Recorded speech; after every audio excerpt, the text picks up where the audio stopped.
Hello everyone, Marek here, and in this video I want to talk a bit about using Adobe Media Encoder with Premiere or After Effects. I'm using After Effects here as an example, but you can use it with Premiere as well.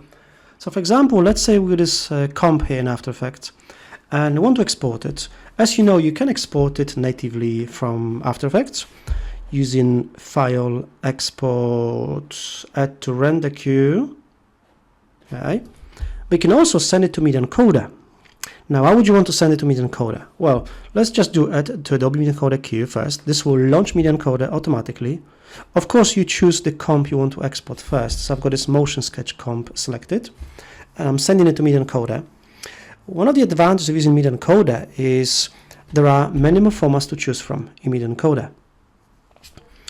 Going back to After Effects, if I do the same comp as a render queue, here, you can do a standard MP4 export, MOV export. So here, if I click on where it says H264, you can change some formats, yes, but there's not a lot in here.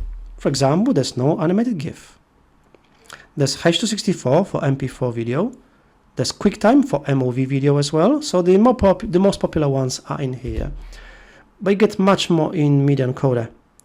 Because in Media Encoder, you get a whole list of formats here. Not only animated GIF, but also the newer H264 or HEVC, High Efficiency Video Codec, which gives you MP4 video with the same or better quality and usually smaller file size. It's more efficient at compressing the videos. I'll stick to H264 for this one. Also with Media Encoder, you get a bunch of presets. Especially for MP4 videos, for H264 codec, you get a bunch of presets for all different resolutions and different online platforms as well, like Facebook, Twitter, YouTube, Vimeo, they're all here. Okay. So here's an example. The comp I was working on in After Effects should be full HD. So let's just cancel here. Actually, 1920 by 1080. Okay, so it's full HD. I'll cancel here anyway. So in Media Encoder, I could export it as, say, high quality 1080p video. We can also send it again from After Effects to Media Encoder. Okay, and we can do, say, 720p. It may take a moment to make it appear here. So I can do 720p as well. But what you can also do in Media Encoder is you can select one of the elements in the queue and you can make a duplicate here.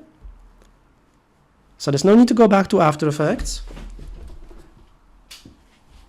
And now here we can choose a different presets. I can do 4K version as well.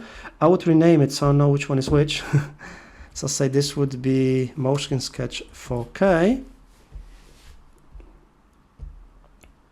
This is the 720p version. Okay. And this is going to be the 1080p version, full HD 1080p. So you can make duplicates of any comp that you send here or any sequence you send from Premiere in here.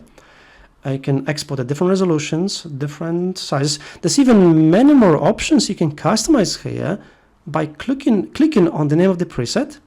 So maybe this one, which gives you many more options in here in the window which appears.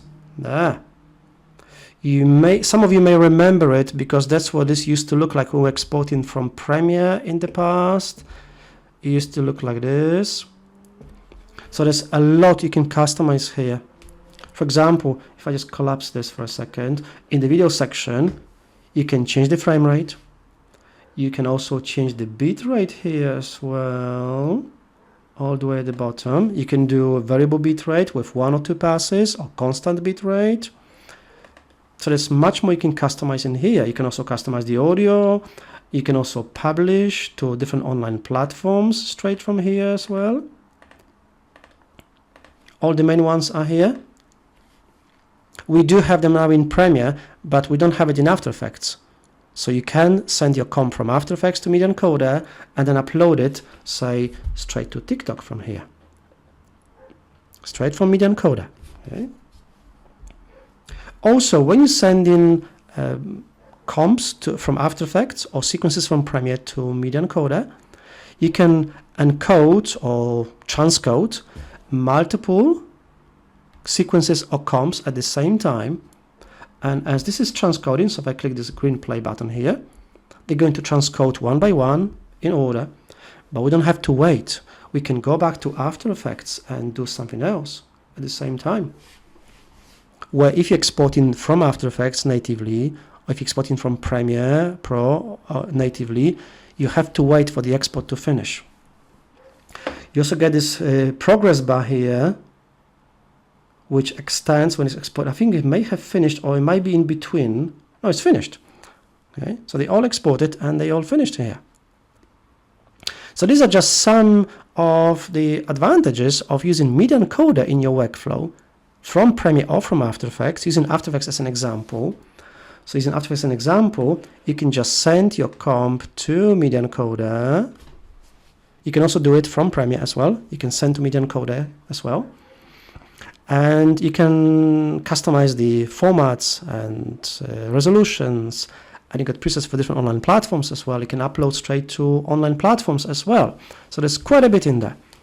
So Media Encoder is a really nifty application to work with Premiere and After Effects. Okay, I hope you enjoyed it. Thank you for watching. I'm Marek Mularczyk from marekmularczyk.com, and hopefully see you in another video. Thank you for watching. Bye bye for now.